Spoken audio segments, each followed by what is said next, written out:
Hai,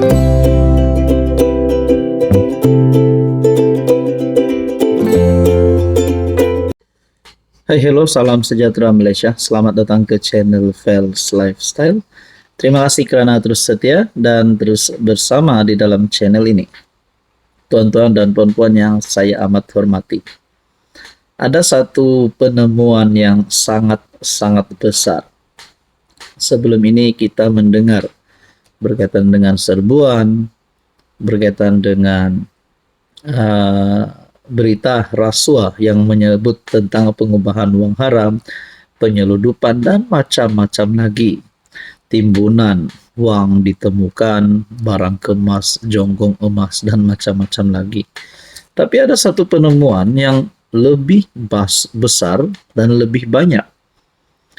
Saya rasa penemuan ini pasti bukan saja mengejutkan Anwar sebagai PM, tapi mengejutkan semua kepimpinan politik di Malaysia, termasuk Mahathir, Muhyiddin, dan semua yang kita anggap sebagai yang kita respect sebagai pemimpin politik yang veteran dan expert. Saudara-saudara, sejumlah RM1,66 bilion hasil rasuah. Ini satu jumlah yang cukup banyak. Saya mendapatkan satu maklumat dan rata-rata di ruangan komen berkata mereka nak kerajaan menggunakan duit ini untuk salurkan bantuan kepada rakyat. Nah, saudara-saudara, sebelum saya teruskan isu panas kita hari ini, saya perkenalkan kepada Anda, ini adalah terapi imun transfer factor. Kepada Anda di luar sana yang ada masalah penyakit berulang, yang sudah lama penyakit itu membelenggu hidup Anda, mungkin ini adalah jawaban kepada doa Anda. Sakit bahu, sakit pinggang, sakit lutut yang tak pandai sembuh-sembuh, kencing manis, kolesterol, diabetes, gastrik, dan macam-macam lagi. Mungkin terapi imun adalah jawaban kepada kesehatan Anda. So, kepada Anda yang berminat untuk mendapatkan tips tentang terapi imun, Anda boleh menghubungi saya di nomor yang tertera. Nah, saudara-saudara, sejumlah RM1,66 bilion hasil rasuah, penyeludupan, dan pengubahan wang haram dibeku, disita, serta dipulangkan kepada kerajaan sepanjang tempoh 2 tahun. Saudara-saudara, saya rasa sebelum saya nak teruskan berita ini, saya nak beri kredit yang besar kepada SPRM dan terutamanya kepada PM Anwar yang kita dapat lihat sebelum ini di dalam ucapan-ucapannya yang memang gigih dan sentiasa memperingati kita tentang melawan rasuah, tentang membanteras rasuah. Dan ini adalah bukti sepanjang tempoh 2 tahun RM1,66 bilion. Antaranya hasil rasuah, penyeludupan, dan juga pengubahan wang haram dibeku, disita, dan dipulangkan kepada kerajaan. Rata-rata ruangan komen ada yang berkata nak kerajaan untuk menggunakan dana ini salur bantuan kepada rakyat, macam-macam lah. Tapi bagi saya ini adalah satu kemenangan kepada Anwar Ibrahim. Mungkin juga kemenangan awal untuk Anwar Ibrahim sebelum pilihan raya umum ke-16. Kenapa saya kata begini? Sebab kita sudah lihat kepimpinan Anwar.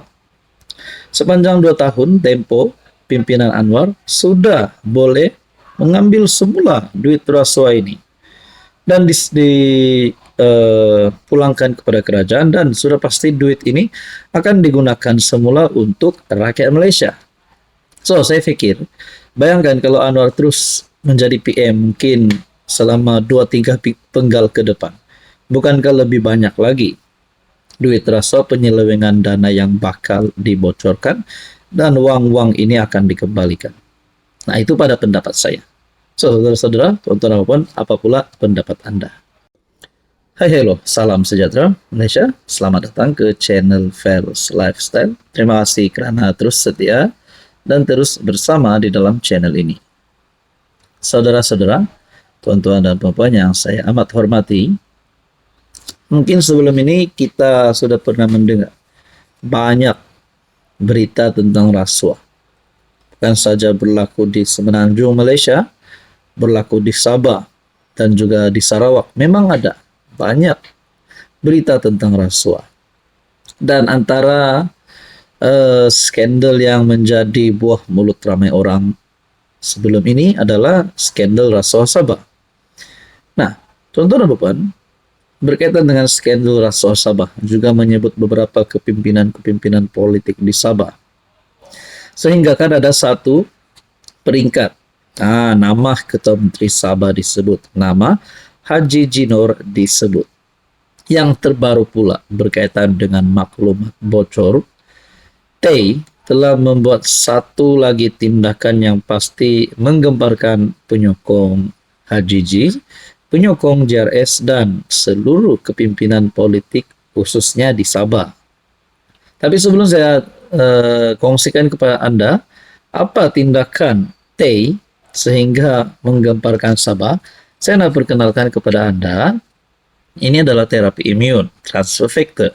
Kepada Anda di luar sana yang ada masalah penyakit berulang, penyakit tak pandai sembuh-sembuh, sakit bahu, sakit pinggang, sakit tulang belakang, sakit kaki, dan macam-macam lagi, penyakit gastrik, kolesterol, darah tinggi, kencing manis, diabetes. Mungkin ini adalah jawaban kepada doa Anda, jawaban kepada kesehatan Anda. Ini adalah terapi imun untuk mendidik, menyeimbangkan, dan meningkatkan kekuatan sistem imun badan sehingga mampu melawan berbagai jenis penyakit. Produk ini halal, selamat, dan semula jadi. Produk ini diluluskan KKM. Sekiranya Anda mempunyai pertanyaan tentang produk ini, Anda boleh menghubungi saya. Nah, saudara-saudara, berkaitan dengan maklumat bocor, Tay buat laporan polis SPRM terhadap Ketua Menteri Sabah. Nah, apa yang saya terfikir? Sabah sudah bersedia, sudah melakukan persiapan-persiapan, terutamanya kepada jentera-jentera parti politik yang bakal bertanding pada PRU 16. Nah, saya terfikir, ini hanya pertanyaan saja, ini hanya pertanyaan. Setelah Tay membuat laporan polis SPRM terhadap Ketua Menteri Sabah, adakah Haji Jinor mempunyai harapan untuk tumbang pada PRN 17? Pada PRN 17, maafkan saya. Sekiranya beliau didapati bersalah, dan yang paling menakutkan, adakah beliau berisiko untuk ditahan ataupun ditangkap sebelum PRN 17? Dan bayangkan, kalau Haji J sebagai pengurus IJRS, sebagai Ketua Menteri Sabah yang memimpin kerajaan negeri, sekiranya didapati bersalah, adakah ini satu perkara yang bakal boleh menjadikan JRS tumbang pada PRN 17? Nah, ini hanyalah pertanyaan saja. Tapi yang jelas, Tay telah membuat laporan polis SPRM terhadap Ketua Menteri Sabah, Haji Jinor. Apapun kita nantikan saja keputusan dari masa ke semasa. Siapa yang bersalah, siapa yang kalah, siapa yang terpelanting, siapa yang menang. Nah, tuan-tuan dan puan yang saya hormati, berkaitan dengan ini, apa komen Anda?